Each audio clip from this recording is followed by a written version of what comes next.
اعوذ باللہ من الشیطان الرجیم بسم اللہ الرحمن الرحیم۔ میں شروع کرتی ہوں اللہ کے پاک نام سے جو بڑا مہربان نہایت رحم کرنے والا ہے۔ بڑی بات بڑا انجام ہوتا ہے۔ عشق نامراد ہونے سے شروع ہوتا ہے اور بامراد ہونے سے پورا ہوتا ہے۔ عشق کیسے پیدا ہوا اور کیسے انجام پر پہنچا یہ کوئی نہیں جانتا، صرف عاشق اور معشوق کے چرچے کرتے ہیں، لیکن حقیقت میں عشق سے ڈرتے ہیں۔ محبوب اور معبود کی ایک کرن ہے جو کسی پر پڑتی ہے تو وہ عشق میں مبتلا ہو جاتا ہے، اور وہی کرن واپس محبوب اور معبود کی طرف رخ کرتی ہے اور وہ عاشق کہلاتا ہے۔ بڑا عاشق اور طالب نہیں ہوتا بلکہ معشوق اور معبود ہوتا ہے۔ اپنے گھر سے عاشق باہر نکلتا ہے، محبوب اور معبود نہیں، وہ تو پردے میں ہوتے ہیں۔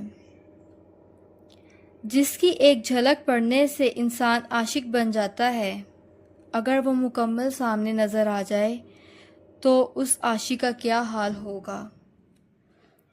معبود حاصل کرنے میں چھپا ہوا خزانہ ہے، اور دیکھنے میں وہ چھپا ہوا خزانہ نہیں بلکہ وہ ظاہر ایک خزانہ ہے۔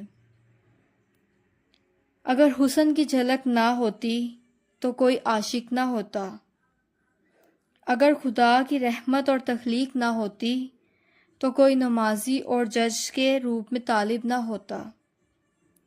قبلہ ہمارے سامنے اور قرآن اور پیشوا ہمارے سامنے اور تخلیق خدا ہمارے سامنے ہے، اور کون سا پردہ تھا جو خدا نے کر رکھا تھا؟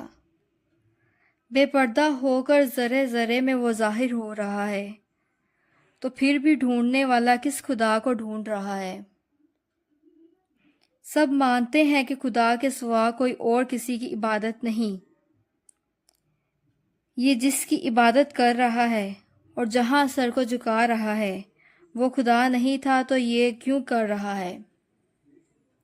جب تک خیر اور شر سے الگ ہو کر محبوب اور معبود کو پکارا نہیں جاتا تو وہ سنتے، اور جب خیر اور شر سے جدا ہو کر رانجھے کی طرح سفر کرے گا تو خدا کو اپنے سامنے پائے گا۔